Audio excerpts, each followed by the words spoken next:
Buenos días, buenas tardes, buenas noches. Saludos a todos hermanos. Nuevamente con ustedes el pastor Gabriel Galán de Ministerios Raíces de la Fe en Metroplex, Texas, USA. Y contentos de estar con ustedes compartiendo, estudiando, aprendiendo juntos esta serie. Ahora estamos en la emisión número 5 de Jucat. Decreto, la vida y la pureza están en sus aguas.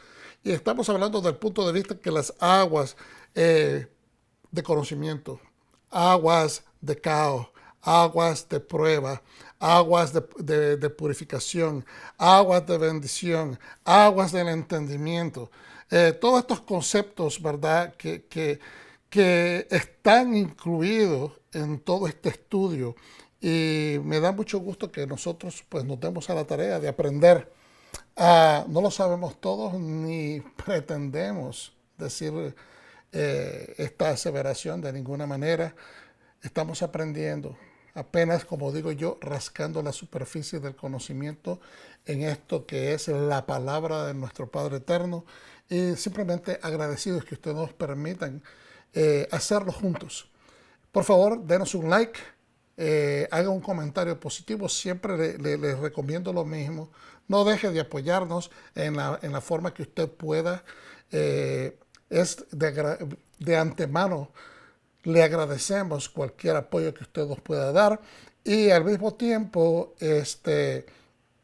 sigamos adelante preparándonos ya para las fiestas solemnes del otoño, y vamos hacia adelante y decimos para iniciar: bendito eres tú, Señor Yahweh, Dios nuestro, Rey del universo, que nos santificas con tus mandamientos y nos has decretado indagar, estudiar, aprender todo lo concerniente a tu Torah, a los escritos santos, a los profetas y todo lo que está escrito en el Brit Hadashah, en toda la Biblia. Padre, gracias.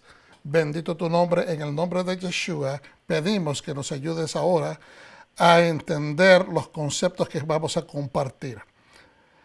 Somos, como les decía anteriormente, un ministerio de raíces hebreas, y estamos aquí dispuestos para servirles y aprender juntos. Estamos conscientes de que la tarea es una tarea majestuosa, es una tarea importante, y que para estos tiempos pues Dios está levantando un ejército de personas que desean no solamente marcar la diferencia, sino poder defender la fe y poder hacerla desde diferentes trincheras, y más importante, poder dar a nuestra fe o la oportunidad de que otras personas puedan tangiblemente poder entender conceptos, ¿okay?, que están en las Escrituras y que nos ayudan a aprender. Estos son algunos de los recursos que nosotros hemos utilizado en este estudio para poder formular este mensaje o esta enseñanza, y deseamos que sean de beneficios también para ustedes.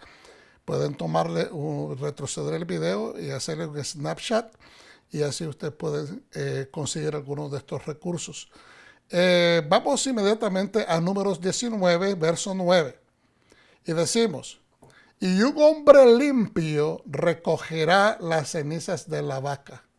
Cuando la palabra, la Torah, establece un hombre limpio, es una palabra que a veces se toma demasiado ligera. Está estableciendo no solamente en el perímetro espiritual, pero también en el físico. Está cubriendo ambos ámbitos. Limpio de corazón, limpio en espíritu, es santo, es una persona apta para poder llevar a cabo esto, y al mismo tiempo físicamente está puro. Entonces, la palabra limpio está hablando de una pureza completa, ¿okay? Es una pureza que cubre todo. Entonces, un hombre limpio recogerá las cenizas de la vaca y las pondrá fuera del campamento en un lugar limpio. Otra vez, es un lugar apto, un lugar que ha sido designado específicamente para eso. y las guardará la congregación de los hijos de Israel. Es decir, otra parte, las guardará la congregación de los hijos de Israel para el agua de la separación o las aguas de purificación del pecado. Es decir, para que nos separemos, para que la persona que reciba esa purificación sea automáticamente desconectada del pecado, en este caso de la conexión con la muerte. Entonces, en 1 de Juan 3 tenemos estos versículos que dicen: mirad cuál amor nos ha dado el Padre, que seamos llamados hijos de Dios. Cuando la Torah nos dice en ese mismo Números capítulo 19 que aquella persona que no obedezca, que no acceda al beneficio de utilizar las cenizas mezcladas con las aguas, creando las aguas de la purificación para que él sea expiado, purificado de haber estado en contacto con un cadáver, entonces esa persona dice será cortado de la congregación, será echado fuera del campamento. Entonces, estar dentro del campamento es equivalente a estar dentro de la casa del Padre. Es ser parte de la casa de nuestro Padre. Es poder ser llamado hijo de Dios. ¿Por qué? Porque estás en obediencia. Estás honrando el vínculo establecido en la adopción por el Padre, que te adoptó como hijo y te hace vincularte a los beneficios de todos los hijos de él, ¿verdad? O decides desobedecer y eres desvinculado, desconectado, descoyuntado, o mejor dicho, ¿cómo se dice? Sí, la palabra es desvinculado de todos los beneficios de ser un hijo de Dios. Entonces, mirad, 1 de Juan capítulo 3, verso 13 en adelante, mirad cuál amor nos ha dado el Padre, que seamos llamados hijos de Dios. Por esto el mundo no nos conoce, porque no le conoce a Él. Cuando nosotros podemos tratar de graficarle la significancia de la vaca roja y la proyección profética que esto tiene en la vida de Yeshua, muchas personas posiblemente no pueden poner ni pie ni cabeza a este rompecabezas. Pero es importante que nosotros sí lo entendemos. Sabemos que el mundo no lo entiende, pero nosotros lo entendemos. Muy amados, o mis amados, ahora somos hijos de Dios. Y aún no se ha manifestado lo que hemos de ser. Todavía no ha llegado ese día final cuando aparezca nuestro Mesías y nos glorifique con esa gloria que Él ha prometido, que aquellos que le obedezcan van a ser glorificados. Pero sabemos que cuando Él aparezca o apareciere, seremos semejantes a Él. Aleluya. Aleluya. Porque le veremos como Él es. Baruch Hashem. Aquellos que se les dé el don de poder ver exactamente como Él es porque ellos han sido elevados al nivel de poder estar a ese nivel y poder ser testigos visuales de lo que Él es. Mire lo que dice en el verso 3.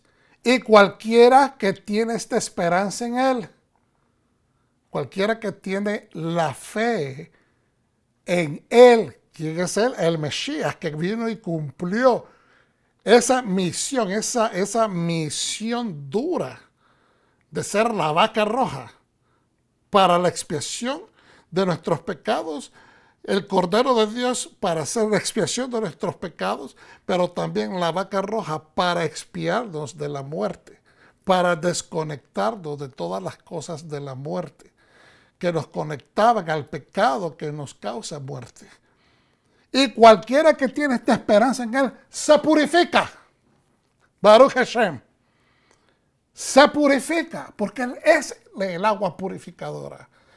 Como Él también es limpio. Bueno, en su carácter de agua purificadora, así como Él es limpio, Él te va a purificar. ¿Por qué? Porque has decidido rociarte, dejarte rociar en fe por el trabajo concreto, la concreta misión que Él completó aquí en la tierra para tu beneficio, para mi beneficio, para el beneficio del pueblo de Israel por toda la tierra. El Israel judío, el Israel gentil que ha sido injertado a este bien común, porque Efraín y Judá van a ser un solo pueblo al final.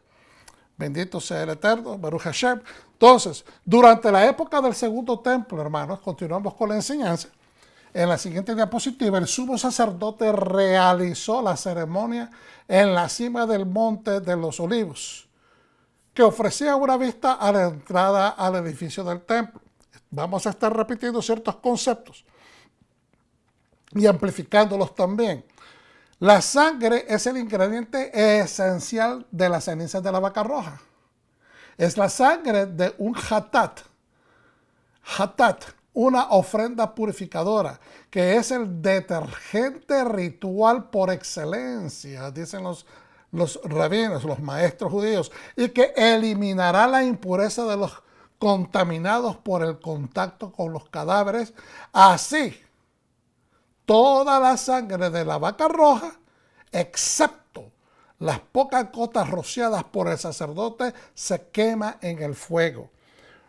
Vuelvo y repito, porque esto es muy importante.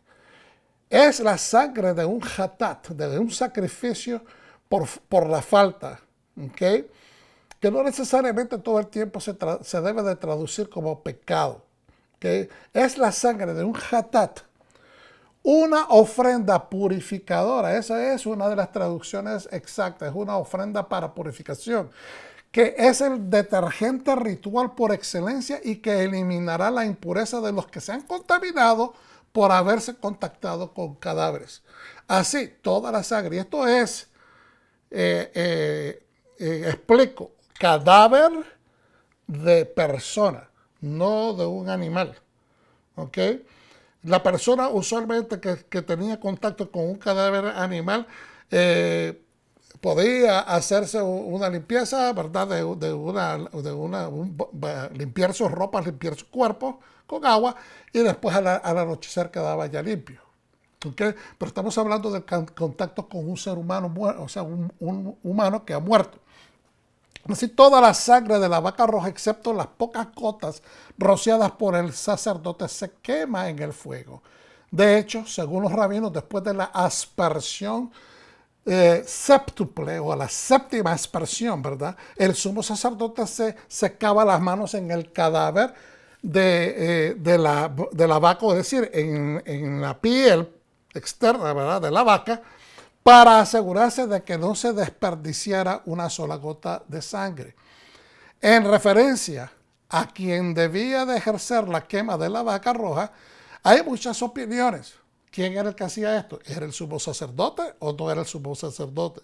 ¿Era un levita o era otro sacerdote que no necesariamente tenía que ser de la casa de Aarón, pero era un sacerdote?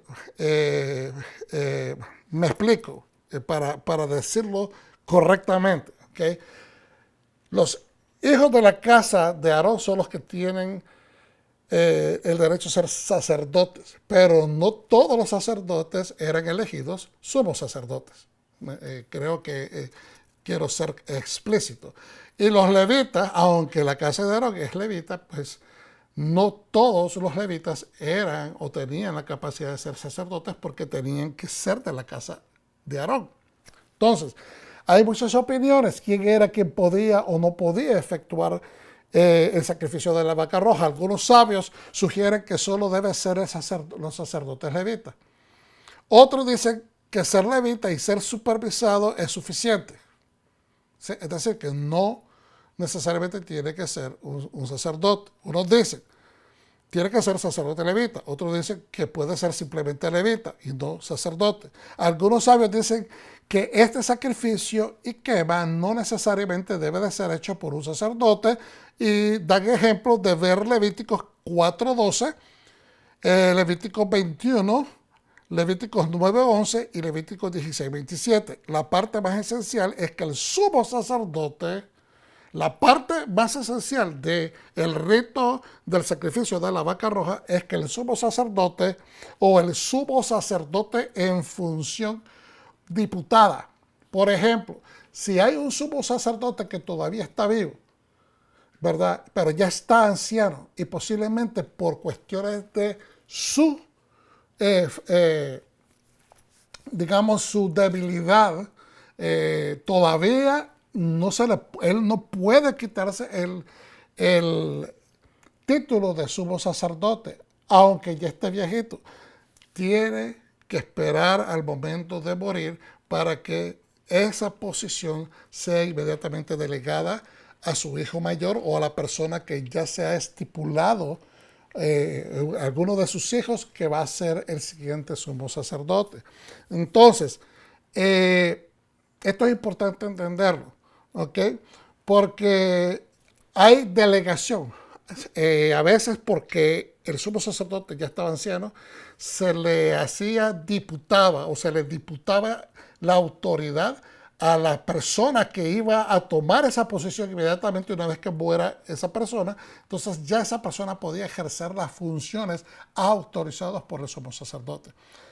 Creo que estoy siendo lo suficientemente claro, pero es importante entender estas cosas, de que si el sumo sacerdote no puede ejercer por cuestiones físicas y ya está anciano, él podía delegar con autorización al que lo va a reemplazar para que ahí empiece a funcionar en función diputada las gestiones como sumo sacerdote. Entonces, la parte más esencial es que el sumo sacerdote o el sumo sacerdote en función diputada debe presenciar y supervisarlo todo, especialmente ejercer la aspersión de la sangre 7 veces en dirección al santuario. Cualquier sacerdote, no solo Eleazar, podría agregar el estiércol, la madera del cedro, el hisopo y el material textil del color carmesí. O sea, no solamente el sumo sacerdote podía hacer estas funciones, pero también lo podría hacer alguno de los otros sacerdotes que estén asistiendo. Los mismos materiales se usan en la purificación del leproso. Ver Levíticos 14, 4, 6, versos 49, 55 al 52, y en otros rituales de purificación en todo el antiguo cercano oriente. Miramos algunas similitudes. No que tengan que ver con lo que el pueblo escogido de Israel, ¿verdad? Escogido por el Eterno. No es que estemos haciendo comparaciones ilegales, sino estamos haciendo comparaciones de tipo cultural o de estudio comparativo, antropológico, para que entendamos que algunos pueblos también ejercían ciertas cosas parecidas. ¿Para qué? Para amplificar el conocimiento de que aunque el pueblo estaba haciendo por medio de las gestiones del Eterno apartarlos de muchas cosas paganas, ellos mantenían ciertas similitudes con las acciones que se hacían en el antiguo lejano, Medio Oriente para ese mismo tiempo. Por ejemplo, lo que es el Sisurú. El ritual Sisurú babilónico es un ritual donde se pone un círculo mágico dibujado con harina.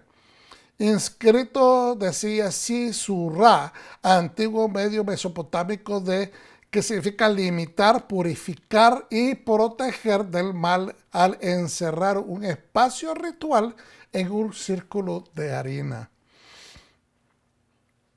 Muchas de estas cosas hoy en día, obviamente, se podrían tomar como satánicas, pero realmente pues era de la manera como ellos se interpretaban las purificaciones de acuerdo a su religión. ¿Okay? De acuerdo a su religión. No estamos condenando a nadie en este momento, estamos estudiando antropológicamente las formas como los pueblos, poniéndolas en contraste y obviamente identificando claramente, separando, ¿okay? Que el pueblo de Dios está haciendo lo que el Eterno les ha enseñado a hacer y por tanto de mucho más excelencia, y es lo santo, lo puro, ¿verdad? Y que las otras naciones, aunque ellos están adorando y creen estarlo haciendo bien, pues son cosas profanas porque están adorando a ídolos y a cosas que sus propias manos han confeccionado.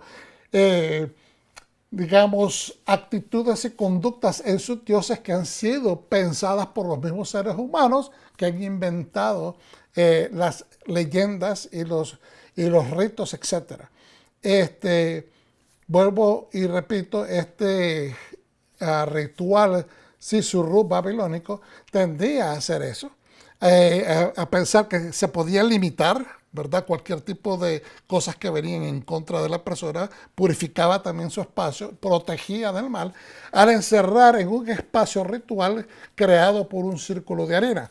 Se trataba de dibujos rituales con una variedad de cereales en polvo para contrarrestar diferentes amenazas y se acompaña de la glosa o de lo que se ponía un glosario Sakba, que es el acadio, que es también Mamit, la maldición de un juramento roto en el manual del exorcista de esta cultura. Es decir, lo que estaba tratando era de romper cualquier conjuro, cualquier maldición que venía sobre esa persona, y entonces se creaban estos rituales para protección. Entonces, donde se refiere a un ritual específico en 2 tablas, y las primeras de las cuales existe. Habían 2 tablas. Parece que, de acuerdo a estos escritos, solamente una de esas tablas está en existencia. El Sisurú, una palabra derivada en última instancia del sumerio, se usó como medida defensiva y se dibujó en el suelo alrededor de 2 figurillas profilácticas como parte de un ritual babilónico para frustrar a los espíritus malignos. Esto era para contraatacar a los espíritus malignos alrededor de la cama de un paciente para protegerlo en contra de los fantasmas o demonios, de la misma manera que en los que los cuencos frustran a los demonios y las maldiciones, o como un componente de otro ritual elaborado. Fue un componente en el ritual y la oración de encantamiento contra las enfermedades inducidas por fantasmas, por Samás, y también el ritual Mispi. Vamos a poner un poquito de contexto, qué es lo que estamos diciendo, porque esto es bastante información. Lo que está diciendo es que este ritual era utilizado en diferentes formas. Era utilizado para frustrar a los espíritus, para contraatacar cualquier mal que se le estaba enviando a tal persona, para protegerlos de ataques de fantasmas o demonios, para frustrar las maldiciones del enemigo, para usarlo como un componente a través de un ritual elaborado. Era utilizado como un componente de otros rituales elaborados. Fue un componente en el ritual, como ya lo describimos, como también se utilizaba con oraciones y encantamientos. Entonces, y se hacían, ¿verdad? Para contrarrestar cualquier ataque. Y entonces sirve de purificación, sirve de defensa, sirve para destruir cualquier tipo de maldición. Entonces, ¿de qué servía o de qué sirve? Porque todavía está vigente. La Torah no ha pasado de moda, no ha dejado de estar vigente. Es una constitución viva. Entonces, el ritual de la vaca roja, el sacrificio de la vaca roja, es para desarrollar las cenizas que se mezclan con agua para librar a la persona del contacto con la muerte. ¿Por qué tiene que ser la persona librada del contacto con la muerte? Primeramente, tengamos que entender todos que esto no tiene que ver con ningún tipo de superstición pagana, superstición de cualquier pueblo gentil que se adoptó o se injertó a las leyes de la Torah. No, estos son diseños establecidos por el Eterno, el conocedor de todo el universo, el creador del mismo, y que Él nos está dando una instrucción que tiene que ver con separarnos, desligarnos de la pudredumbre, de la contaminación tanto física como espiritual que causa estar en contacto con la muerte. Dios no quiere que su pueblo, que sus hijos estén en conexión con la muerte, porque ya la paga del pecado, la respuesta del pecado, el resultado de la desobediencia que fue pecado, se ha constituido en la muerte de la raza humana. Por eso es que vivimos simplemente 120 años o menos. Porque prácticamente ese es el resultado.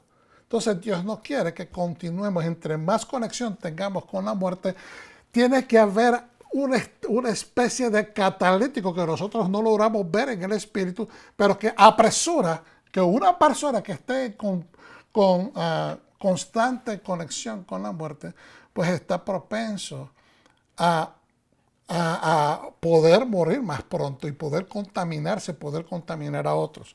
Entonces, Dios quiere librarnos de esa maldición.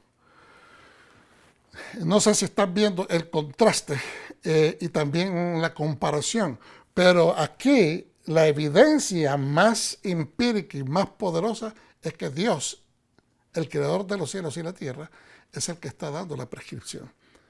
Entonces, continuamos en la siguiente diapositiva.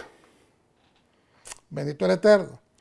En la tablilla ritual de la serie de encantamientos de McClure se indica a partir de entonces rodear las camas con pasta de harina y recitar encantamientos Sakba Sakba y el encantamiento Tumu Bitu de la casa, ¿verdad? La casa es un juramento o la casa ha sido bendecida o bajo conjuro de protección.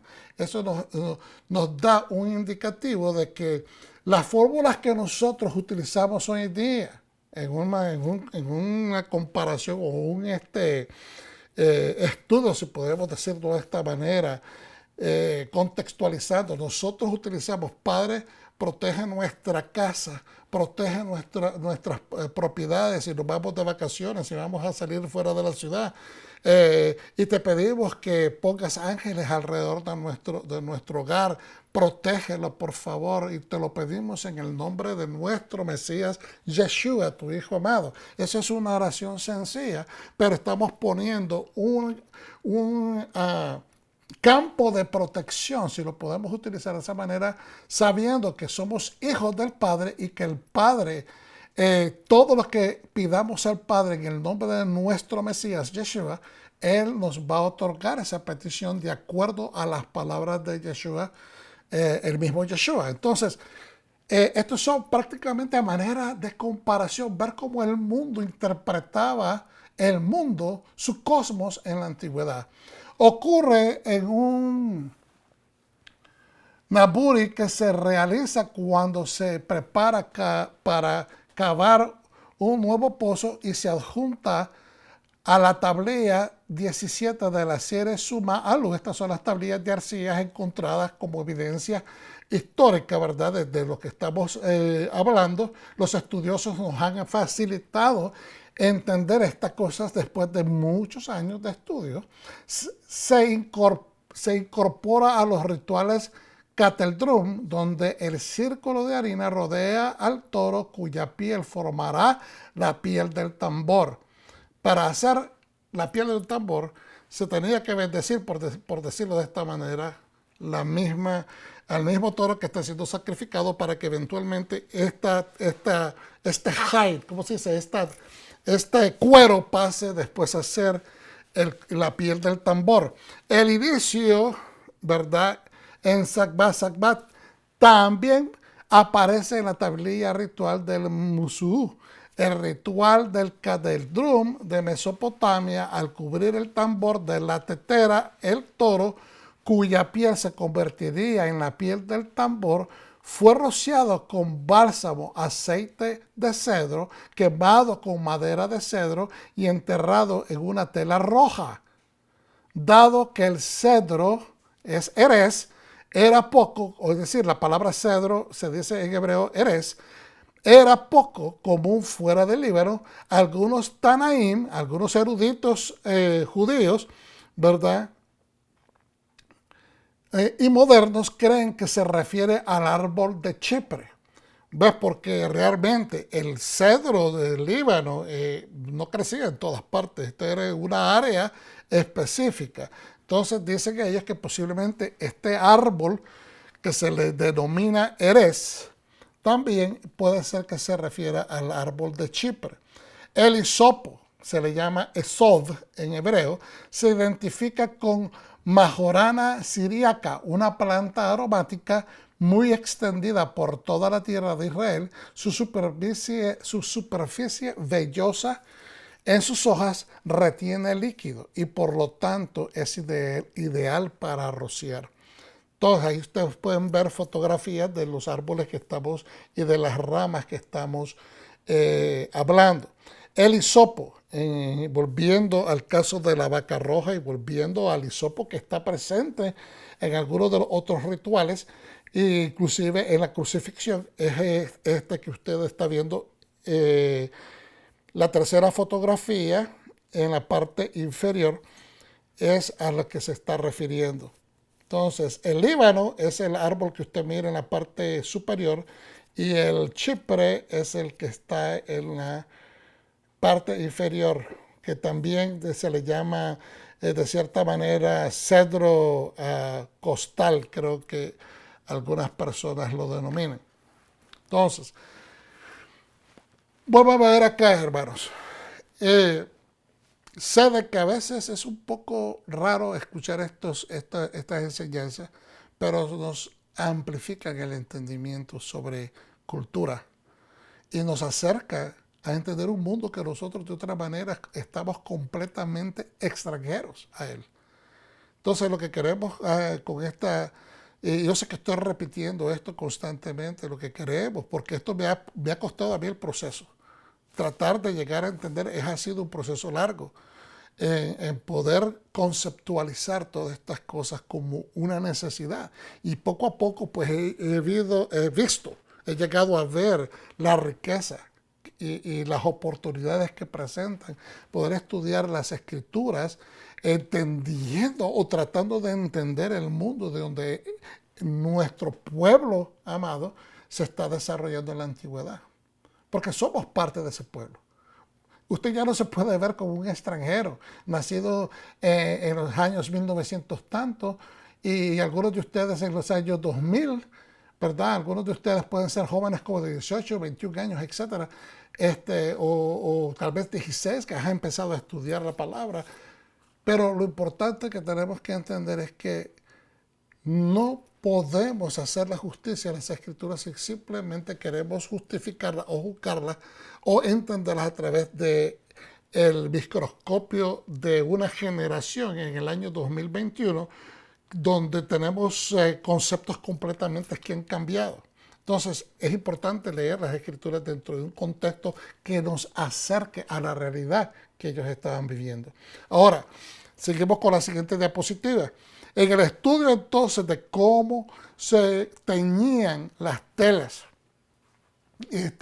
sabemos por ejemplo que más para acá, más para los tiempos del segundo templo, cuando se empezaron a desarrollar vestimentas y un poquito más de la identidad judía, entonces empezó a surgir el manto, ¿verdad? Ya para el tiempo de Yeshua, el manto con las franjas azules o franjas oscuras negras, etcétera. Entonces, ¿cómo se le daba color a los hilos de color azul en los tzitzit? Sabemos que el kohelet es uno de esos, es un caracol. Pero al mismo tiempo habían otras formas de teñir algunas otras telas en diferentes colores. Por ejemplo, el hilo carmesí, del cual se habla en las escrituras sobre la vaca roja, que se teñía, ¿verdad?, un hilo carmesí. Yo dije anteriormente que en el desierto, donde iban a continuar obteniendo los colorantes que trajeron de Egipto, pues obviamente tenían que acudir a otras alternativas. El hilo carmesí llamado Tolaat Shani, literalmente significa lana teñida de rojo, se refiere al tinte extraído del gusano crimson o el insecto carmesí. Gusano crimson, que también en inglés por la palabra crimson es carmesí, es rojo, o el insecto carmesí, el Kermes bellicus, carmesí, y utilizado en el tejido de las vestimentas sagradas del sumo sacerdote y las cortinas interiores del tabernáculo. Hay que ver esto en Éxodo 36:8, verso 35, 37, 39, verso 37, y después en el capítulo 39 del 1 al 2 de Éxodo. Shani es carmesí, es rojo. Parece ser una palabra prestada del egipcio. ¿Okay? Es una palabra, cuando dicen parece, es que te están diciendo prácticamente que se entiende que es una palabra que proviene del egipcio. En los textos post-exílicos, estamos hablando, cuando se dice post-exílicos, se está hablando ya después de Babilonia. Por ejemplo, en Segunda de Crónicas 13:14, el término es reemplazado por carmil. Carmil es la palabra que se utiliza, ¿verdad? Para usar Shani, se utiliza el término carmil. Entonces, en la litura rabínica Saharit, que fue extraído del cuerpo del gusano carmesí, así dice en esta literatura, este color rojo se extrae del gusano carmesí, un tinte rojo brillante, dice esa literatura, hermoso y rápido. Se usaba para teñir las cortinas del tabernáculo, que aparece, ¿verdad?, en Éxodo 26:1, y las vestiduras de los sumos sacerdotes en los ritos de purificación de un leproso, porque se usaba también el carmesí como parte, ¿verdad?, de todo ese ritual de añadir la madera de cedro, añadir el hilo rojo y también el hisopo, y de una casa afectada por la lepra, y se añadió a las cenizas de la nubilla roja. Número 19:6. La ropa teñida de carmesí era cara. En Lamentaciones 4:5 podemos ver esto. Seguimos a la siguiente. Cuando la Torá entonces, hermano, instruye lavar sus prendas, sus ropas y bañar su cuerpo, esta es una secuencia lógica. Si se bañara primero, sus prendas sin lavar los volvería a contaminar. Entonces es una secuencia cuando la Torá nos provee esta información.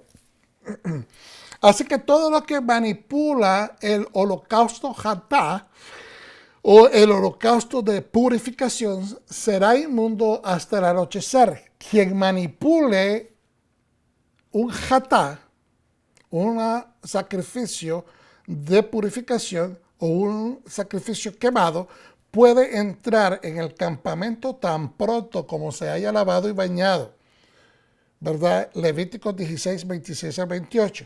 Siempre que no participe de la comida sagrada hasta el anochecer. Siempre que no participe de la comida sagrada hasta el anochecer. Esta regla aplica a todos los demás portadores de impureza de un día. No de la impureza de 7 días, como en el caso de la persona que se contacta con un cadáver, ¿ok? O que tiene contacto, que toca un cadáver o caminó sobre un cadáver. Esta regla aplica a todos los demás portadores de impurezas de un día. Ahí, como les dije anteriormente, personas que tal vez tocaron un cadáver de un animal muerto, esas personas pueden lavarse, limpiarse y ya al anochecer ya quedan limpios. Entonces, 22, no sé qué escribí ahí, pero sin embargo no se obliga a abandonar el campamento. Estas personas no tienen el requerimiento de que tienen que irse fuera del campamento. ¿Por qué? Porque es una impureza nada más de un día. Entonces, ¿por qué traigo esto a colación? Volvamos a ver acá. ¿Por qué traigo esto a colación? Porque es importante que usted entienda de que hay ciertas impurezas que no requieren que la persona se vaya. Mira, hermano, A veces hay personas que no pueden ponerle dedo a cómo tomar control de sus pensamientos.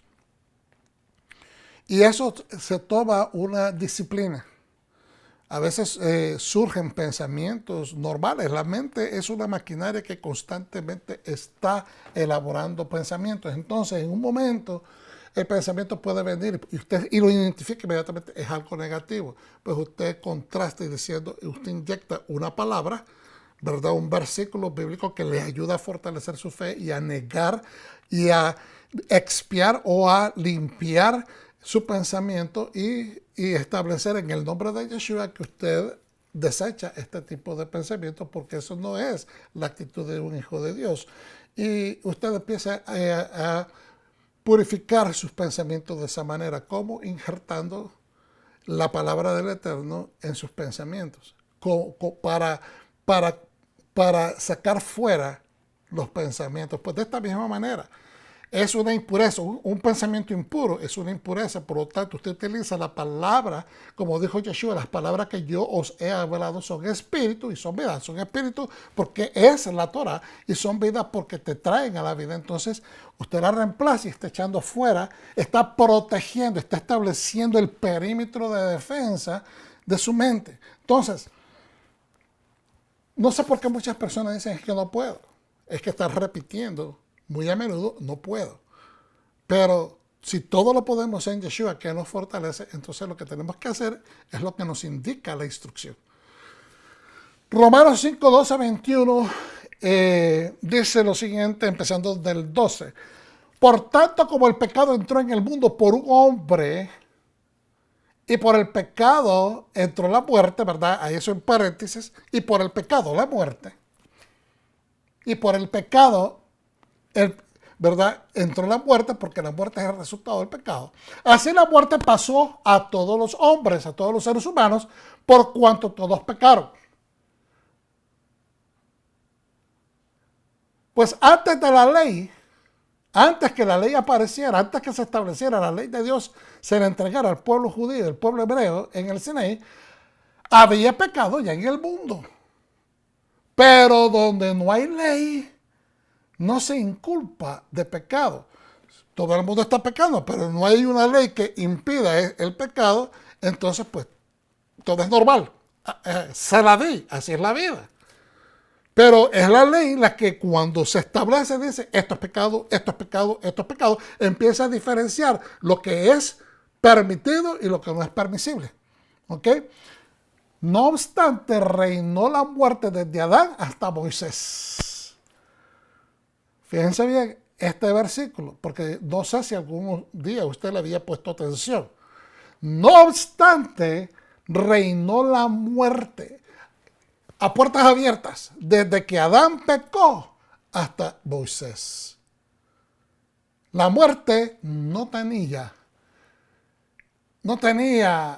bordes, no tenía un obstáculo, no tenía ningún corral que la parara. Pero fue hasta Moisés, desde Adán hasta Moisés. Aún en los que no pecaron a la manera de la transgresión de Adán, aún en aquellos que no pecaron desobedeciendo a Dios. El cual es figura del que había de venir, porque Adán es figura del que debería de venir. Pero el don no fue por la transgresión, porque si por la transgresión de aquel uno murieron los muchos, por la transgresión, por la desobediencia de aquel uno, refiriéndose al Adán primero, murieron los muchos a consecuencia de esa falta, abundaron mucho más para los muchos la gracia, abundó más para esos muchos, para todo el género humano, la gracia y el don de Dios por la gracia de un hombre, Yeshua HaMashiach, Jesucristo. Yo sé que esto suena a trabalengua, pero lo voy a leer sin parar hasta finalizar el versículo. Versículo 15. Pero el don no fue como la transgresión. El regalo no fue como la transgresión. Porque si por la transgresión de aquel uno murieron los muchos, abundaron mucho más para los muchos la gracia, abundó mucho más para los muchos la gracia y el don de Dios por la gracia de un hombre, Jesucristo. Es decir, en esta versión es un poco trabalenguado, pero lo que está diciendo en esencia es que por uno que pecó, Adán, todos pecaron. Y por uno que obedeció, entró la gracia y sirvió la gracia para esos muchos. Pero entonces dice el 16, y con el don, con ese regalo, no sucede como en el caso de aquel uno que pecó. Porque ciertamente el juicio vino a causa de un solo pecado para condenación. Pero el don, el regalo vino a causa de muchas transgresiones para justificación. En otras palabras, como Dios ve de que hay mucha transgresión, Él decidió trabajar en una forma cruzada, porque dice, y con el don no sucede como en el caso de aquel uno que pecó. Entonces, este don de gracia no sucede, con este don de gracia no sucede como en el caso de aquel uno que pecó, porque a aquel se le dio la gracia todo. A Adán se le dio todo completo, sin hacer nada. Simplemente él vino, fue creado y fue introducido al templo, al Edén. Él recibió todo. No tenía que hacer absolutamente nada más que cuidar el Edén. Ahora, porque ciertamente el juicio vino a causa de un solo pecado. Dice en el 16, y con el don no sucede como en el caso de aquel uno que pecó, porque ciertamente el juicio vino a causa de un solo pecado para condenación. Pero el don vino a causa de muchas transgresiones para justificación. Entonces, como los seres humanos continuaron sus transgresiones, entonces, a consecuencia de eso, Dios establece, voy a enviar un representante, mi hijo, para que a través de él todas estas transgresiones puedan recibir justificación, para que el amor y mi deseo de traer justicia, de limpiar, de purificar a la raza humana sea mucho más evidente, para que a través de este sacrificio, para que a través de este enviado mi hijo, la gente se dé cuenta que yo los amo mucho más allá de lo que ellos realmente pueden entender. Pues si por la transgresión de un solo reinó la muerte, mucho más reinará en vida por uno solo, Jesucristo, los que reciben la abundancia de la gracia y el don de la justicia. Si por el pecado de uno murieron todos, pecaron todos, y están ahora expuestos a la muerte, pues a través de aquel que obedeció, Yeshua HaMashiach, por ese uno van a recibir la abundancia de gracia y el don de la justicia. Así que, como por la transgresión de uno vino la condenación a todos los hombres, de la misma manera por la justicia de uno vino a todos los hombres la justificación de la vida. Porque así como por la desobediencia de un hombre los muchos fueron constituidos pecadores, así también por la obediencia de uno los muchos serán constituidos justos. Y esto tiene que ver con la fe. Nosotros podemos tratar de conceptualizar esto o contextualizarlo de muchas maneras, pero aquí lo que fertiliza, lo que hace o sirve de catalítico es la fe que nosotros ponemos en aquel que fue enviado para que todo aquel que cree en él no se pierda y tenga vida eterna. Dice el verso 20, pero la ley se introdujo para que el pecado abundase. Bueno, un momentito. ¿Qué significa eso? Bueno, una vez que se introduce la ley y la ley empieza a apuntar a dónde está el pecado, pues entonces el pecado se convierte en evidencia. Y entre más la ley toma revuelo, entonces hay más evidencia, más evidencia, más evidencia. Es decir, nos damos cuenta que somos pecadores. Porque cuando no había ley, todo el mundo podía pecar, puertas abiertas.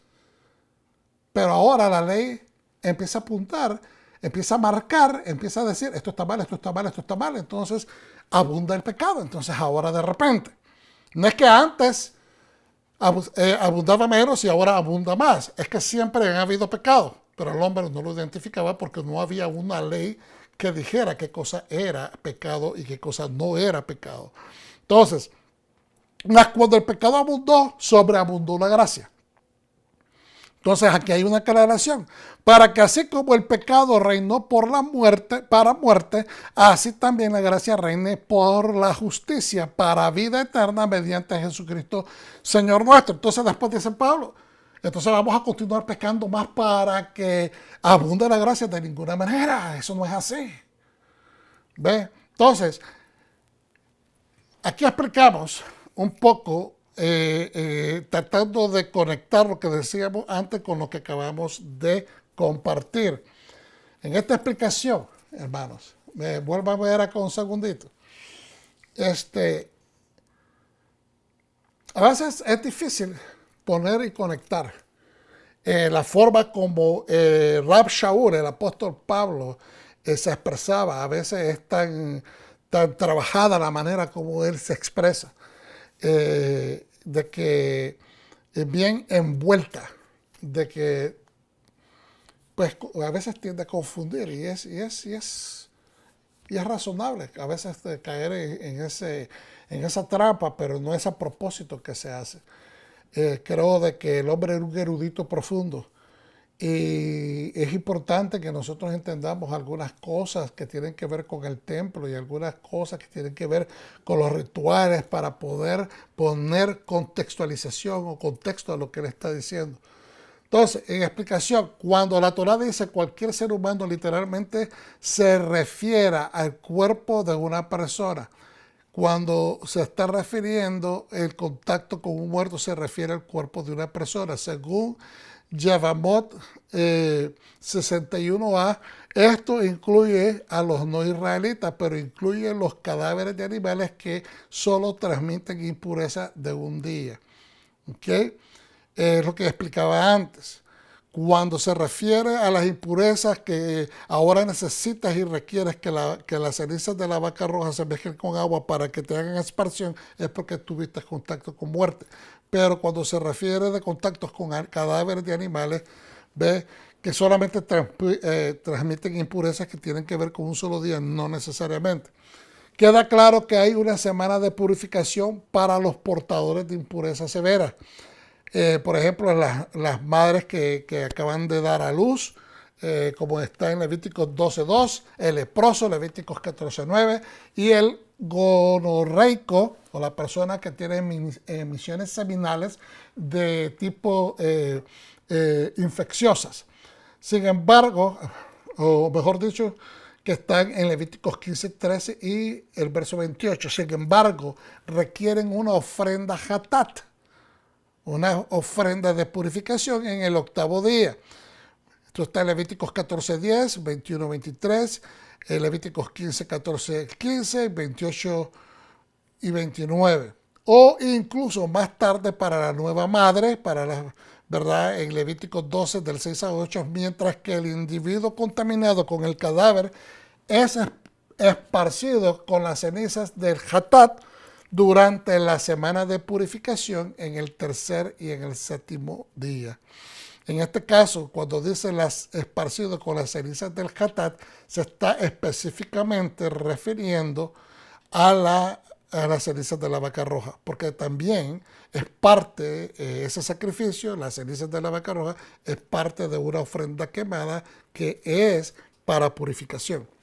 ¿Okay? Entonces, por lo tanto, entra dentro de las ofrendas de hatat. Un hombre, y no necesariamente un sacerdote, deberá salvaguardar las cenizas de la vaca roja, pues deben guardarse escrupulosamente para no invalidarlas por contaminación. Fíjese bien qué interesante, que es un hombre y no necesariamente un sacerdote. Algunos creen que esto alude a que un miembro de la comunidad, obviamente una persona que esté en un alto nivel un alto estatus de reputación dentro de su comunidad. Durante la época del Segundo Templo, las cenizas se dividían en tres partes. Fíjense bien, una tercera para rociar, una tercera parte para las aguas lustrales o de purificación y una tercera parte para ser resguardadas, es decir, guardadas en el caso de que se terminen y se haya una necesidad, o en el caso de que haya, digamos, una contaminación corporativa que se necesite más, entonces ahí le echaban mano a esa, era como una reserva. El agua de purificación en el hebreo se dice mei nida. Mei nida, agua de purificación, que es un derivado de una raíz primitiva que implica quitar la impureza. Quitar impureza. Por ejemplo, nida, impureza menstrual, cuando miramos esto en algunas de las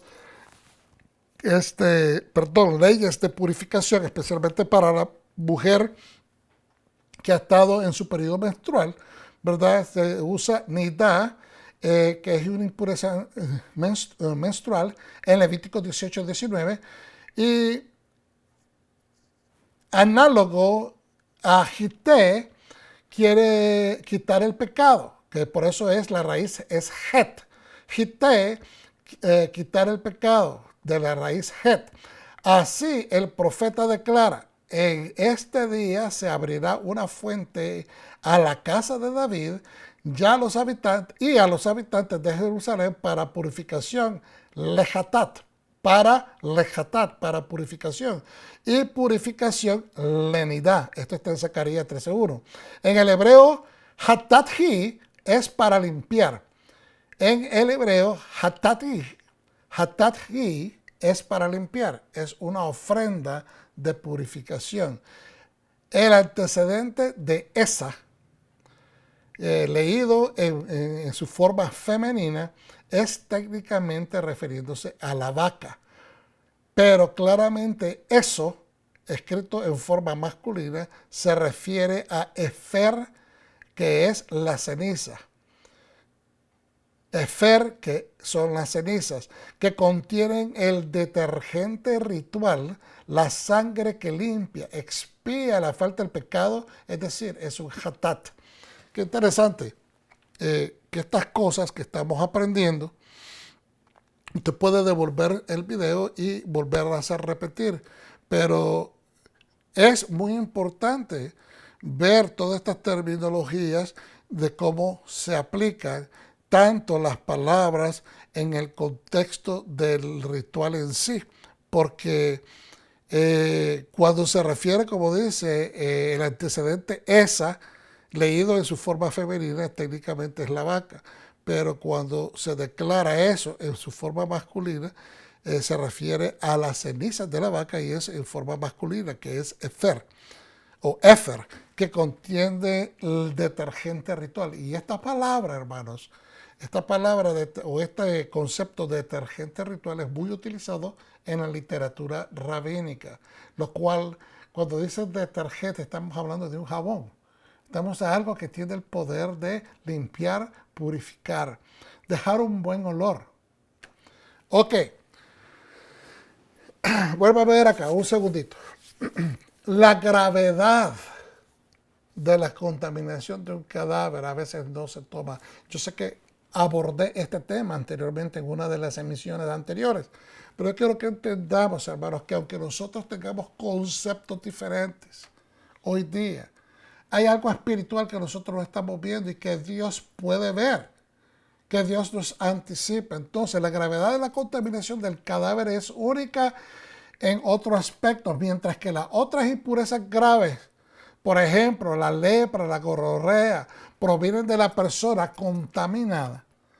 La contaminación del cadáver proviene no de su propia persona, sino de su contacto con un cadáver. Entonces, lo que Dios nos está refiriendo con esta enseñanza de la vaca roja es que nosotros no debemos acomodarnos, no debemos de aceptar la muerte, no como una persona que ilógicamente dice mi ser querido no se ha muerto. Bueno, Algunas veces nosotros utilizamos estas expresiones y decimos, aunque haya fallecido, en mi corazón está vivo, en mi mente está vivo. Ok, eso es una manera, como dicen en inglés, of coping, de poder trabajar con la pérdida, de poder asimilar la pérdida. Está bien eso. Pero no es que una persona niegue la muerte, sino de que se desligue de estar, ¿cómo se dice? Que acepte la muerte como el punto terminal de nuestra existencia o de nuestra esperanza. Entonces, que entendamos que la contaminación de un cadáver proviene no de esa misma persona, sino de un contacto con el cadáver. La purificación de una semana para la contaminación de cadáveres está atestiguada inclusive en otras creencias, como en la antigua Babilonia. Quien entra en contacto con el polvo de un lugar de duelo ofrece sacrificios a ese dios de ellos, que era Shamash. Se baña, se cambia de ropa y no sale de su casa durante 7 días. Es una especie de un nuevo inicio. Ve, esto creo que lo había mencionado anteriormente. Limpiarse a sí mismo en hebreo se dice yihate o yitate, perdón. Hitpael de Jité es un término elegido deliberadamente porque implica el uso de una ofrenda hatat. Que entonces lo que se está diciendo, voy a limpiarme a través de una ofrenda hatat. Hitpael de Hitet. Véase en número 8721, la congregación de los levitas a Yahweh para oficiar en el tabernáculo. Bo-efer en hebreo significa rociar ceniza. Bo-efer, rociar cenizas al tercer día para que la severidad de la impureza disminuya. Por la esparción inicial en el tercer día todavía se refleja en las costumbres del duelo del judaísmo. En el tercer día de la semana de duelo, ¿verdad? O del duelo se dice Shiva, que prácticamente cuando la gente dice voy a una Shiva, están diciendo voy a un duelo, puede ser familiar o de un amigo muy cercano, donde miembros de la comunidad van y acompañan a la persona que ha perdido un familiar por 7 días. Y la acompañan mientras la persona pasa esa parte inicial de su duelo, ¿verdad? Y entonces cuando la persona era esparcida de estas aguas de purificación en el tercer día, las prohibiciones van reduciéndose poco a poco. En el Moed Katan 27.6, ¿verdad? En el Talmud encontramos 3 días para llorar y 7 para lamentarse y 30 para abstenerse de cortarse el cabello y ponerse ropa planchada o esplendorosa. Por eso es que nosotros de ahí, de nuestras tradiciones latinas, tenemos bastante esto bien marcados. Por ejemplo, los 30 días de duelo, cuando personas acostumbran a vestirse de blanco o de negro durante el periodo de duelo, ¿verdad? Que está cuando se han perdido a un ser querido cercano. De aquí en adelante, el santo bendito sea él, dice, no eres más compasivo con el difunto que yo. Fíjense bien, esto lo escriben los sabios diciendo, el santo bendito sea él, dice, tú no puedes ser más compasivo con el difunto que yo. A veces hay personas que se apegan tanto a sus seres queridos, aún creyentes, aún sabiendo que son creyentes, y es necesario atender y ser sensible al dolor que causa perder un ser querido y que las personas que aman no se quieren desprender. Pero a veces nosotros queremos ser mucho más compasivos que Dios con aquellos que han dejado este ámbito. Y obviamente nadie va a ser más compasivo que él. Si esa persona creyó en Jesucristo, usted tenga por seguro. Si esa persona obedeció, si esa persona anduvo en el camino del Eterno, pues esa persona tiene la esperanza de vida eterna porque abrazó al regalo de Dios que quita el pecado del mundo. En el hebreo, yitar literalmente significa será limpio. Yitar. será limpio, lo que implica que se esparcirá con las aguas purificadoras solo al tercer día. Por tanto, es preferible leer mucho más. No puede cambiar la estructura de la ley. La Torah dice tercer día y séptimo día, por eso es necesario leer mucho más. El individuo contaminado con cadáveres al prolongar su impureza ha profanado, contaminado el santuario del Señor desde lejos, incluso sin entrar en él. Este concepto de que la impureza severa es dinámica, atacando el santuario a través del aire, es materia de desacuerdo entre eruditos y sabios.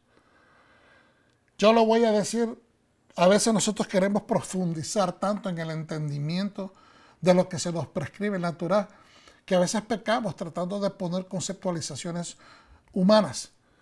Creo que a veces, en este caso, de las cosas que no entendemos sobre la vaca roja y algunos otros rituales, es simplemente obedecer por fe, porque simplemente lo establece el Eterno. Y de esa manera nos evitamos transgredir la ley queriendo entender para obedecer la ley. En el momento que el pueblo dijo, todo lo que diga Yahweh, eso haremos. Ahí nosotros cabemos también. Todo lo que dice Yahweh, eso haremos. Y eso es lo más importante que debemos mantener. La demanda de purificación por contaminación de cadáveres fue tan grande durante la época del Segundo Templo que las aguas purificadoras estuvieron disponibles en los 24 distritos del país. Ya ustedes saben, ¿verdad?, que toda la orden levítica de servicio en el templo, en las ciudades ay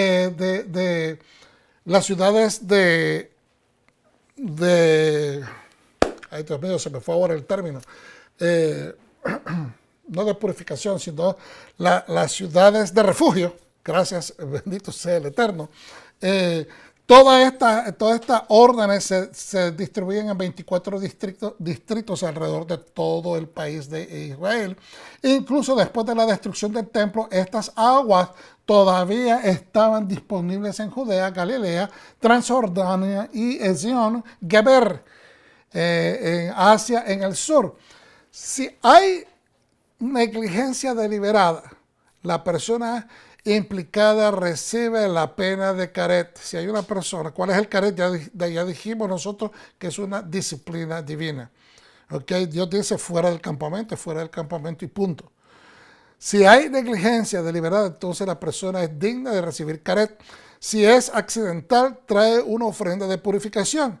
El hebreo punteado sorak es un verbo singular. El hebreo sorak es un verbo singular usado colectivamente con un sujeto plural, ¿verdad? Maim, aguas.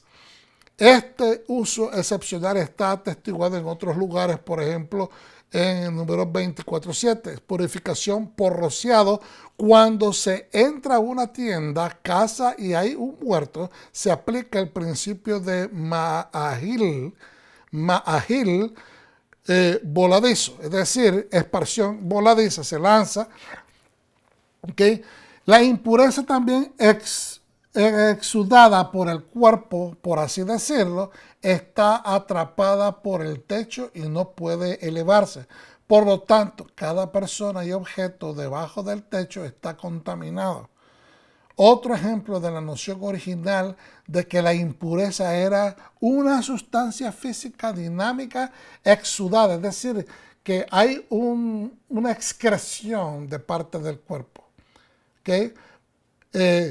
Por el cuerpo contaminado. Y eso es lo que, aunque nosotros no lo podamos ver, Dios lo puede ver. Sin embargo, hay una vasija bien cerrada, no admitirá los vapores de impureza emitidos por el cadáver, su contenido permanece puro. Esto está testificado en la misma Torá. Las vasijas a las que se hace referencia aquí se limitan a las fabricadas íntegramente en loza.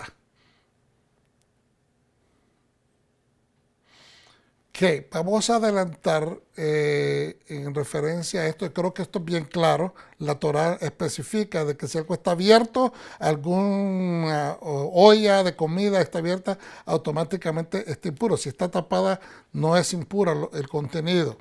En Romanos 6, 12, 16 dice, en continuación a lo que leímos anteriormente, en el capítulo 5, dice lo siguiente: no reine pues el pecado en vuestro cuerpo mortal, de modo que le obedezcáis que lo obedezcáis en sus concupiscencias. Vuelvo y repito, que no reine, hermano, el pecado en nuestros cuerpos mortales, de modo que obedezcamos a nuestras concupiscencias o las concupiscencias que el cuerpo, la carne, quiere que hagamos. Ni tampoco presentéis vuestros miembros al pecado como instrumentos de iniquidad. Nuestro cuerpo ya no es un instrumento de iniquidad, por lo tanto no tiene que obedecer los pensamientos inicuos, sino presentaos vosotros mismos a Dios como vivos de entre los muertos. Hemos sido vivificados por la sangre de Yeshua, por la evidencia, las cenizas de su exparsión, de las aguas de su purificación. Y nuestros miembros a Dios como instrumentos de justicia, es decir, instrumentos que obedecen la Torá. No es la justicia de los hombres a la que se refiere la Escritura. Se refiere a la justicia que viene y que solamente puede darse a través de la obediencia a la Torá. Esa es la justicia de Dios. Porque se está refiriendo a la constitución divina. La justicia, cuando hablamos de términos de justicia aquí en la tierra, se refiere a la justicia emitida por la Corte de Justicia, la Constitución del país.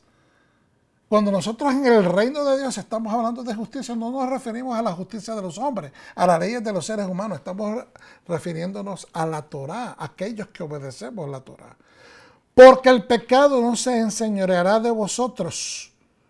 Porque así, de esa manera, si hacemos las cosas como lo está prescribiendo, aquí Rab Shaul en Romanos 6, 12 al 16 dice, porque el pecado, de esta manera, en otras palabras, no se enseñoreará de vosotros, pues no estáis bajo la ley. Estar bajo la ley no significa que estás obedeciendo a la Torá, que ya pasó de moda. No, señor. Cuando dice que no estamos bajo la ley, es que no estamos teniendo consecuencias debido al pecado que la ley se nos ha aplicado encima, que nos ha caído con fuerza, que nos ha caído con eficacia porque estamos desobedeciéndola. Eso es estar debajo de la ley. Si no, estamos bajo la gracia. Y muchos han sacado fuera de contexto esta palabra. Vosotros, dice, porque el pecado no se enseñoreará de vosotros, pues no estáis debajo de la ley, sino bajo la gracia. Entonces mucha gente dice, pues nosotros no tenemos que obedecer nada de los aspectos de la ley. Es que no se está refiriendo a la ley de Dios. Se está refiriendo a estar debajo de veredictos a consecuencias de infringir la ley de Dios. Sino que estamos bajo la gracia. Estamos agradecidos, por eso en agradecimiento obedecemos lo que desea Dios de nosotros, lo que nos instruye a hacer. Entonces, 15. ¿Qué pues? ¿Pecaremos porque no estamos debajo de la ley, sino bajo la gracia? De ninguna manera. ¿No sabéis que si os sometéis a alguien como esclavos para obedecerle, sois esclavos de aquel a quien obedecéis? Es decir, si estás obedeciendo a los deseos de tu carne, estás sirviendo a la carne y al diablo. Pero si estás haciendo lo que dice la ley de Dios, estás obedeciendo a Dios. Sea el pecado para muerte. El pecado de desobedecer la instrucción de Dios es para muerte. Yo no entiendo cómo personas pueden creer de que Dios ha cambiado la instrumentaria y las instrucciones. En el Edén dio una Torá. Esa Torá fue rota, hubo consecuencias. Hubo transgresión de parte del hombre, entonces incurrió en pecado, lo cual le dio como suma la muerte. Lo mismo pasó con el primer templo, con el segundo templo. Y entonces, ¿qué ha sucedido? De que el hombre ha transgredido. No la ley de Dios ha sido infuncionable. No es que no funciona, es que el hombre no la obedece. Entonces, por lo tanto, bien claro dice acá, el que sirve a esa persona o a esa situación que te está diciendo, esto, pues eres esclavo de esa persona o de esa situación. Pero dice, sea del pecado para muerte o sea de obediencia para justicia. Usted tiene que definirse a quién va a obedecer, al pecado o a la justicia de Dios. Usted y yo tenemos que definir a quién es que vamos a servir. Mi casa y yo serviremos a Jehová, a Yahweh. Entonces la vaca roja es un mandamiento decretado, es decir, es un precepto que va por encima del entendimiento y la lógica. Se debe de acatar y punto. Pero la vaca roja está supuesta a ser sacrificada fuera del Mishkan, donde Hashem, o afuera del templo, donde Hashem ha establecido que se debe de hacer los sacrificios. Es en su altar santo donde él dice, ahí es, pero él al mismo tiempo prescribe. Estamos ya cerrando y por eso estoy repitiendo esto. ¿Okay? Entonces parece paradójico, porque los mismos rabinos dicen esto pareciera que fuera como un culto de demonios, pero no lo es. Porque hacer las cosas fuera del campamento, fuera del lugar santo, donde Dios ha dicho que se deben de traer todos los sacrificios, pues aparenta ser algo demoníaco. Porque aparenta no ser de la voluntad de Dios.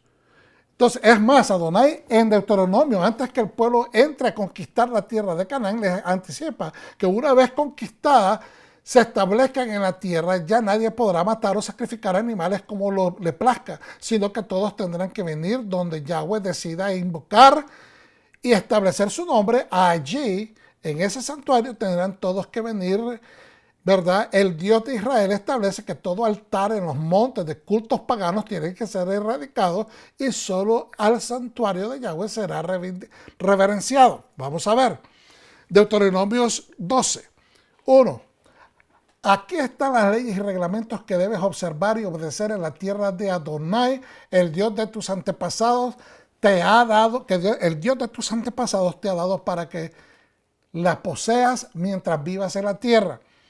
Debes destruir todos los lugares donde todas las naciones que estás despojando sirvieron a sus dioses, ya sea en las altas montañas o lugares altos, dicen algunas versiones, en las colinas o debajo de algún árbol frondoso. Muchos hacían sus altares o sus shrines, lugares de adoración, debajo de árboles frondosos. Los árboles, los cedros gigantes, eran propensos a ser utilizados por los seres humanos de la antigüedad como lugares de adoración. Porque eran árboles gigantes, y entonces era algo mucho más grande que el ser humano, y ese era el concepto detrás de todo esto. Derriba sus altares, hagan pedazos sus montículos, quemen completamente sus postes sagrados y corten las imágenes esculpidas de sus dioses. Examinen su nombre, exterminar su nombre de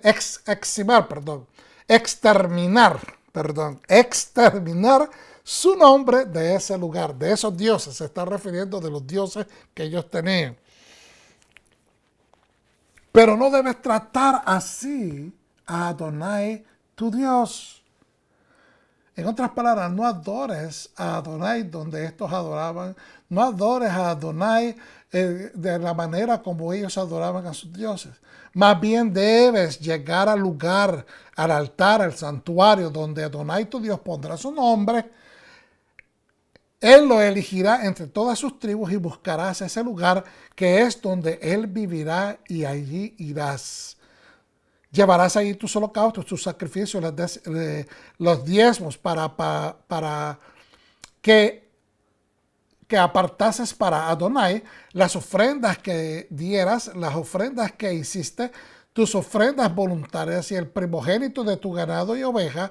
Allí comerás delante de Adonai tu Dios y te regocijarás por todo lo que te propusiste hacer tú y tu casa en Adonai tu Dios, en lo que Adonai tu Dios te ha bendecido.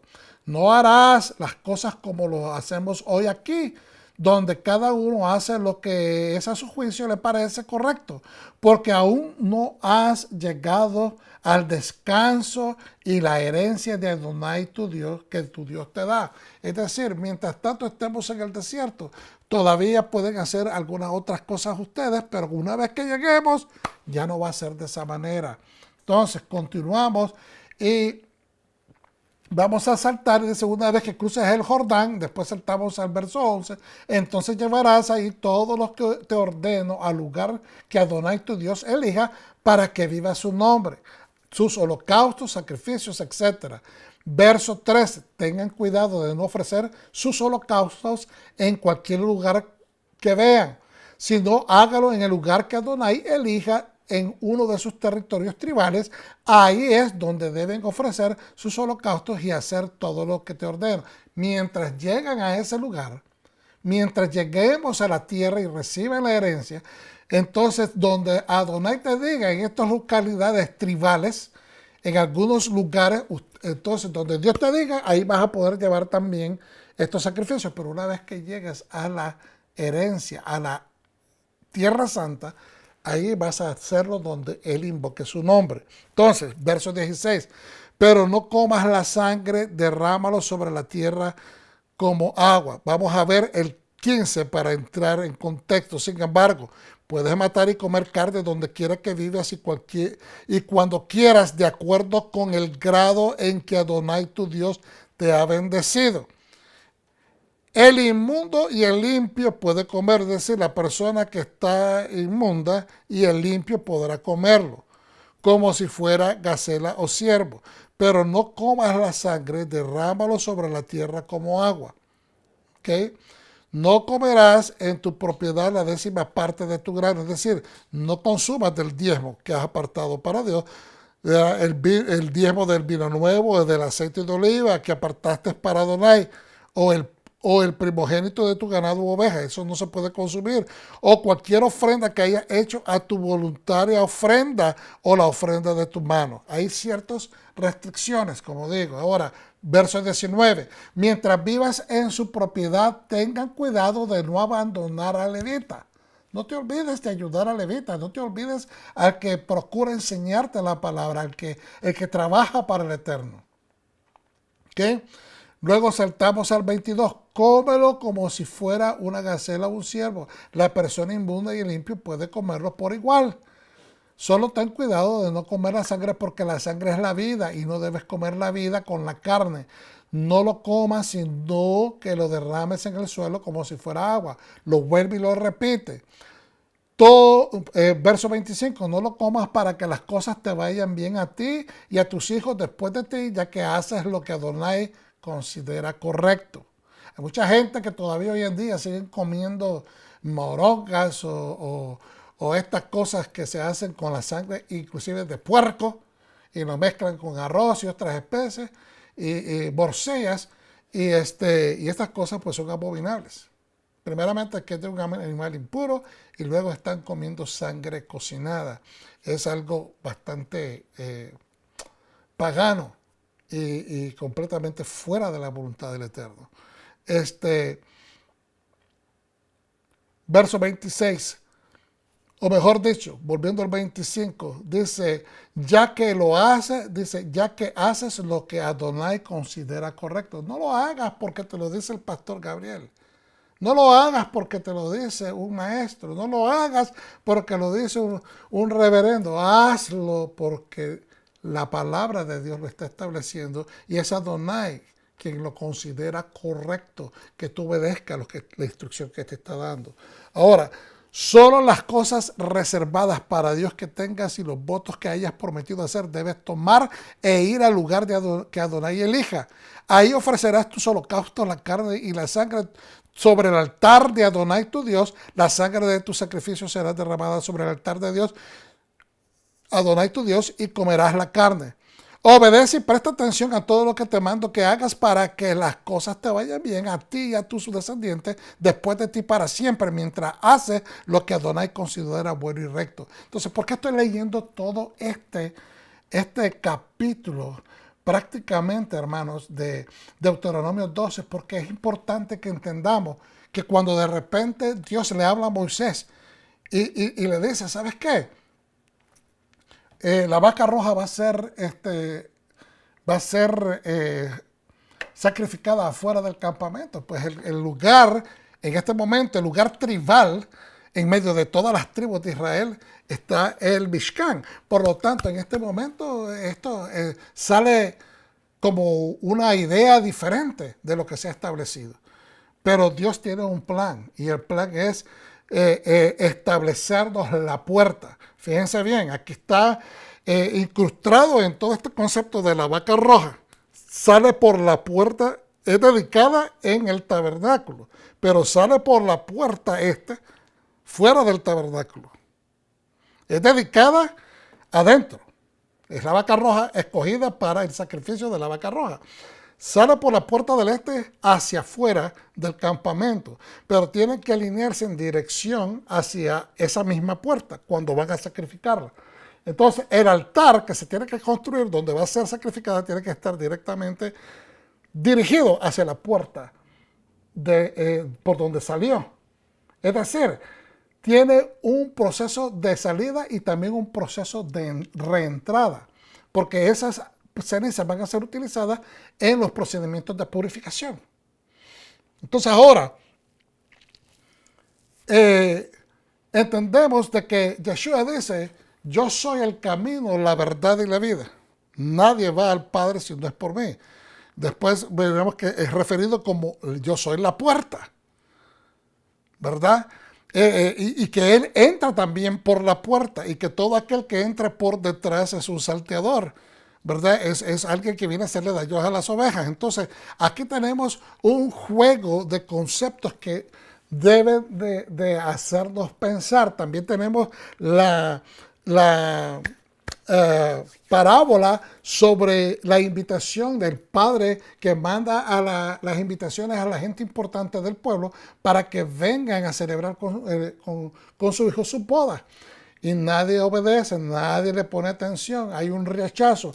Vuelve y envía a los que van a invitar y los rechazan y los golpean. Pues vuelve nuevamente el Señor y dice, ¿sabes qué? Esta vez, pues, los que supuestamente eran invitados no quieren venir, pues ahora vamos a invitar a los que no quisieron, a los que no fueron invitados, a los que no son aceptables, a los que los demás rechazan, pues Él invita a todas las naciones a que entren, a todas las personas que son consideradas indeseables, desechables, destituidas, que no son merecedoras. Entonces, estos lavan sus ropas y se purifican y entran a la fiesta, pero hay uno que es encontrado que vino con sus ropas sin lavar, es decir, no le interesó la purificación. Y hay muchas personas que no interpretan esto adecuadamente, piensan que ellos son los que se merecen de que Dios los haya alcanzado. No se dan cuenta que han sido vistos con ojos de misericordia, que Dios está lleno de rajamín, porque Él es el rajón. Él es el rajón. Y que ellos han recibido esa misericordia por gracia. Y que porque han recibido esa invitación deben de procurar ser agradecidos, respetuosos y honrar la casa a la cual han sido invitados a entrar. Entonces, es aquí donde nosotros olvidamos que entraste por esa puerta, la puerta de la entrada a esa invitación, la puerta de la entrada a esa casa es una sola. Cuando hay una fiesta, hermano, en una casa no hay diferentes entradas a la fiesta. Siempre los invitados entran por la puerta principal. Por lo menos esa es la tradición. Siempre que usted va a un evento, ¿ok? Hay normalmente una puerta, hay estadios donde hay diversas puertas, pero en cada una de esas puertas son establecidas como la puerta, porque hay custodias, hay personas de seguridad, hay personas que están recibiendo las intransmisibles para asegurarse que todo esté en su lugar. Entonces cada una de esas entradas está siendo tratadas como la puerta principal. Pero aún dentro de esas entradas que todas están funcionando de la misma manera, siempre en un estadio hay una puerta principal. Entonces, volviendo a lo que es el concepto de una casa, esa persona entra por esa puerta y dice, Yeshua, yo soy la puerta, nadie va al Padre si no es por mí. ¿Qué significa eso? Ah, pues que Yeshua, yo recibí a Yeshua y yo voy a entrar segurito que tengo entrada. No, quiero que entendamos que Él está a la puerta. Él es el que inspecciona tu entrada a la puerta. Él va a inspeccionar que si tú estás obedeciendo las instrucciones del Padre. Por eso es que te está diciendo, nadie viene al Padre si no es por mí. Yo soy la puerta, yo soy el camino, la verdad y la vida. Todos esos conceptos tienen que ver con la Torah. El camino, el derech, así se le llamaba a los miembros de la primera congregación seguidora de Cristo. No se le llamaba cristianos, se le llamaba los del derech, los del camino. ¿Por qué? Porque Yeshua decía, yo soy el camino. ¿Y cuál es el camino? La Torá. Yo obedezco la Torá. Soy el camino, la verdad es la Torá. No hay ninguna otra verdad debajo del cielo. Y la vida es el árbol de la vida. La Torá es el árbol de la vida. La obediencia a las instrucciones es lo que nos asegura que vamos a entrar al reino.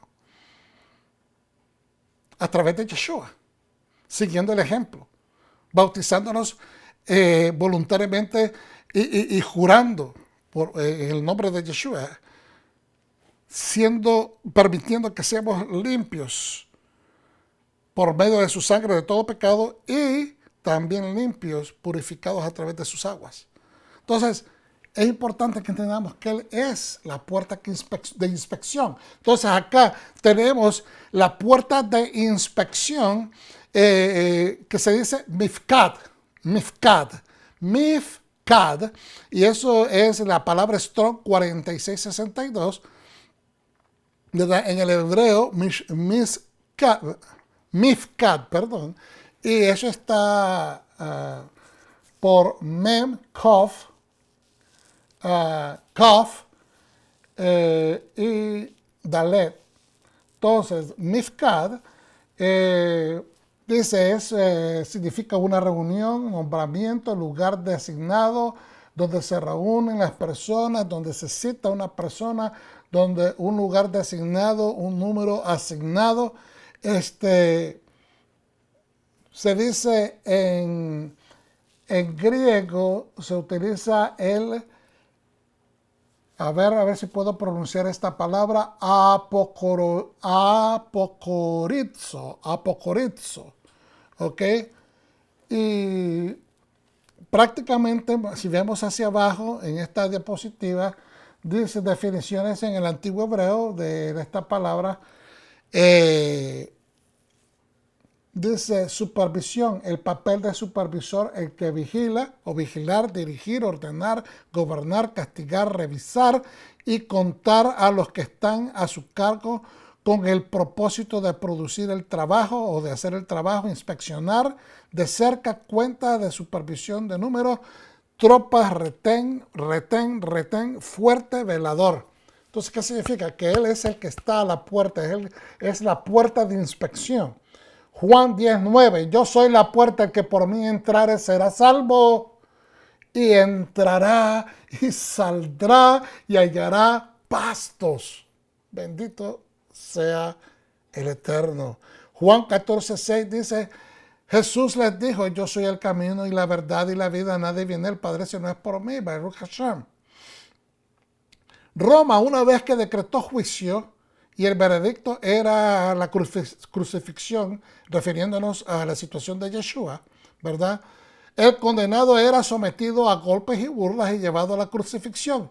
Si moría en el proceso, aún así lo crucificaban, porque el veredicto fue crucifixión. Si él llegaba ya muerto al lugar de que iba a ser crucificado, lo levantaban en crucifixión porque tenía que morir de acuerdo al veredicto que había sido hecho.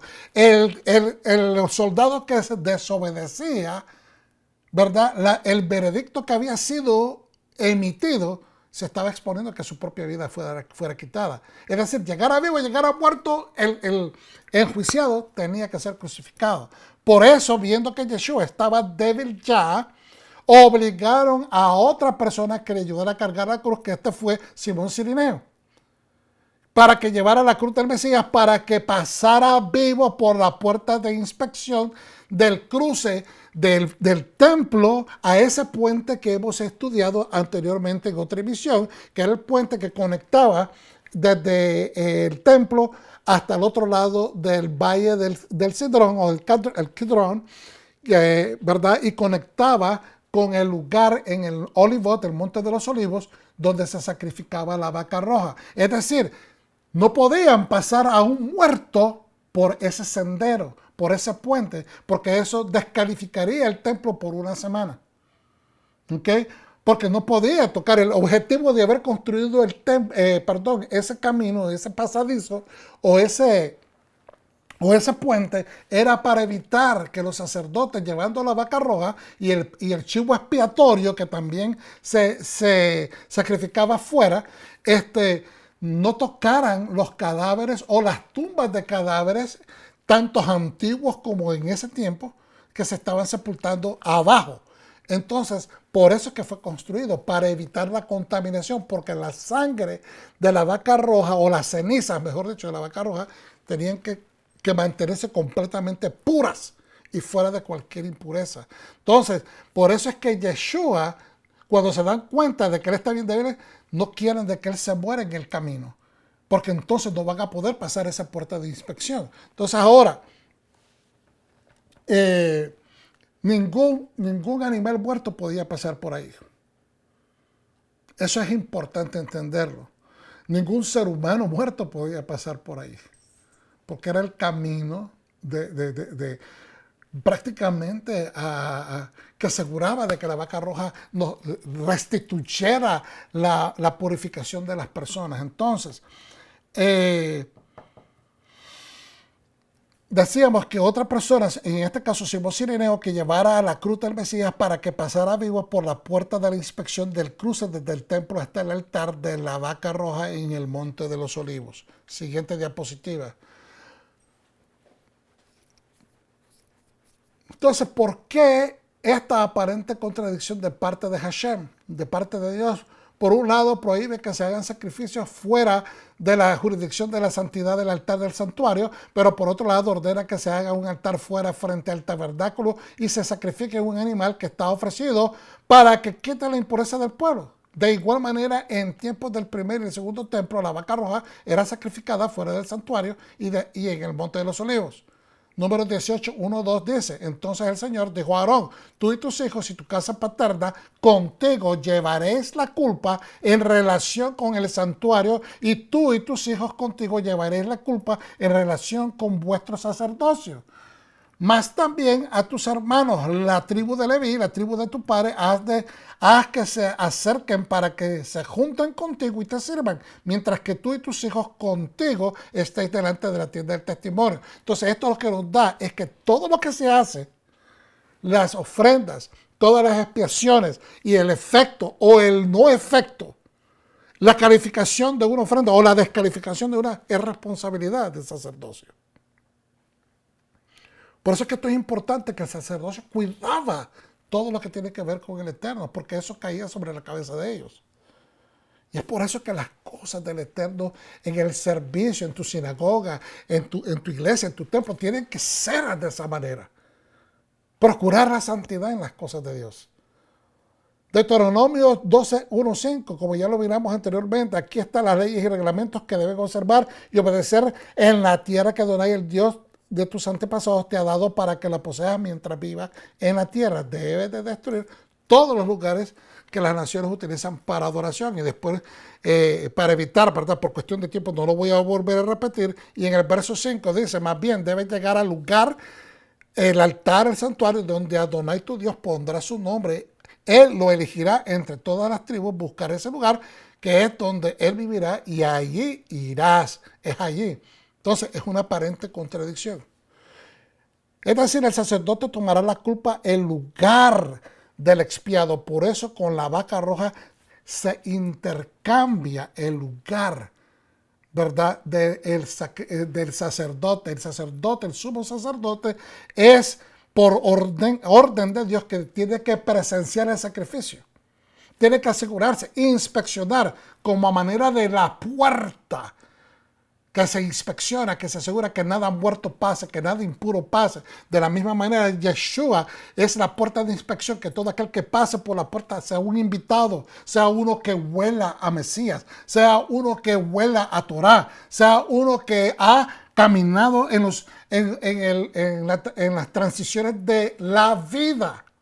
No de la vida como la vida del ser humano. Estoy hablando ya viviendo la Torah. Estás en una transición a la vida eterna. Ya estamos en la transición.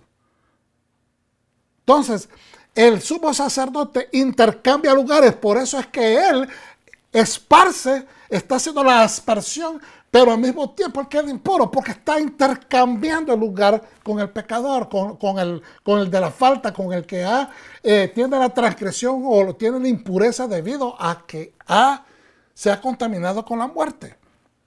Entonces, Hebreos 13, 10, 16 dice, y esto lo leímos anteriormente, tenemos un altar del cual no tiene derecho de comer los que sirven al tabernáculo, porque los cuerpos de aquellos, estamos hablando de que tenemos un altar, está refiriéndose al altar divino, donde opera Yeshua. Ese es el altar al cual nosotros ahora estamos llamados a reconocer. Cuando el tercer templo se erija, entonces vamos a volver a ver un poco, a observar esas leyes, pero inmediatamente a los pocos tiempos de estar erigido ese templo, viene Yeshua, quien nos va a instruir en cómo se van a hacer las cosas ahora. Entonces, tenemos un altar del cual no tiene derecho de comer los que sirven en el tabernáculo. Se está refiriendo a la orden levita. Porque los cuerpos de aquellos animales cuya sangre a causa del pecado es introducida en el santuario por el sumo sacerdote son quemados fuera del campamento. Y esto no se puede comer porque la carne de la vaca roja no se come. Tiene que incinerarse toda, tiene que hacerse ceniza. Igualmente la del chivo expiatorio es enviada afuera. No la puede comer ningún ser humano. Entonces nadie tiene derecho a comer de esos animales.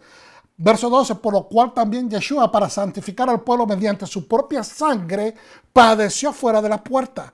Salgamos entonces pues a él, fuera del campamento, llevando su vituperio, porque no tenemos aquí ciudad permanente, sino que buscamos la porvenir. Así que ofrezcamos siempre a Dios por medio de él, por medio de Yeshua, el sacrificio de alabanza, es decir, fruto de labios que confiese su nombre. Todo lo que pidamos en el nombre de él se hará si estamos obedeciendo la Torah. Y de hacer bien y de la ayuda mutua, no os olvidéis, porque de tal sacrificio se agrada el Eterno.